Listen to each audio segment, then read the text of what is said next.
आपके यहाँ आचार्य कोई कर्मकांड पूजा इत्यादि कराने आवे तो प्रत्येक दिन यदि कई बार अनुष्ठान होता है तो हमने कई बार देखा है कि आचार्यों का जो पूजा पाठ करवाने के बाद जब आचार्यों का तिलक करते हैं तो यजमान कहते हैं महाराज इकट्ठे देंगे आपको सीधे। आचार्य जी भी कहते हैं कि सीधे ही कराएंगे पूजा, काय को रोज रोज आवे। बोलो हर हर महादेव। अगर वो रोज पूजा कराते हैं तो आपका धर्म है, दायित्व है, कर्तव्य है कि उनका प्रत्येक दिन वर्ण करके, आचार्य का वर्ण प्रतिदिन किया जाता है, वर्ण करके उनको अपनी श्रद्धानुसार उनको प्रतिदिन दक्षिणा देवे। ये धर्म है आपका। और एक बात और मैंने पूज्य स्वामी श्री राघवाचार्य जी के मुख से सुना था। आहा, उन्होंने एक बड़ी सुंदर बात कही थी। उन्होंने कहा कभी भी किसी आचार्य पर, कभी किसी ब्राह्मण पर, प्रार्थना करके कह रहा हूं मैं, कभी कोई आचार्य पंडित आपके घर में पूजा कराने आए तो कभी उन पर अधिकार करना नहीं, अनुशासन नहीं करना।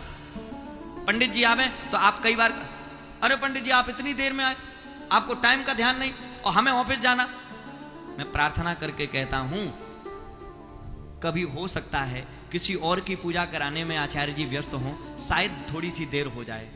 यजमान को चाहिए कि वह धैर्य रखे। और मैं सच बताता हूं, यदि आपने आचार्य पर, पंडित पर, ब्राह्मण पर अनुशासन किया तो आपको कोई फल मिलने वाला नहीं है। और यदि आपने प्रसन्नता से आचार्य जी को प्रणाम, अरे कोई बात नहीं, आप हो गए, आ जाओ।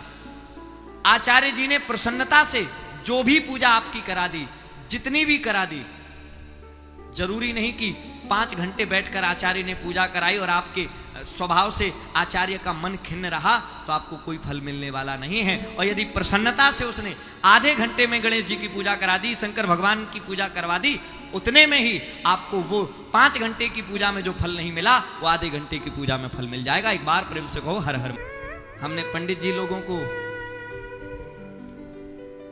आचार्य कम, आज की स्थिति में मैं थोड़ा सा कड़वा शब्द, थोड़ा सा कठिन होगा, पर मजदूर समझ रखा है। अरे पंडित जी आप भूल गए, बताओ ये भी कोई तरीका, आप क्यों भूल गए? अगर उनकी कोई किसी भी प्रकार की, देखो मैं तो एक बात सीधी स्पष्ट कहता हूं, अगर आचार्य जी के द्वारा कोई त्रुटि होगी पूजा में तो भगवान आचार्य जी के लिए भी हैं।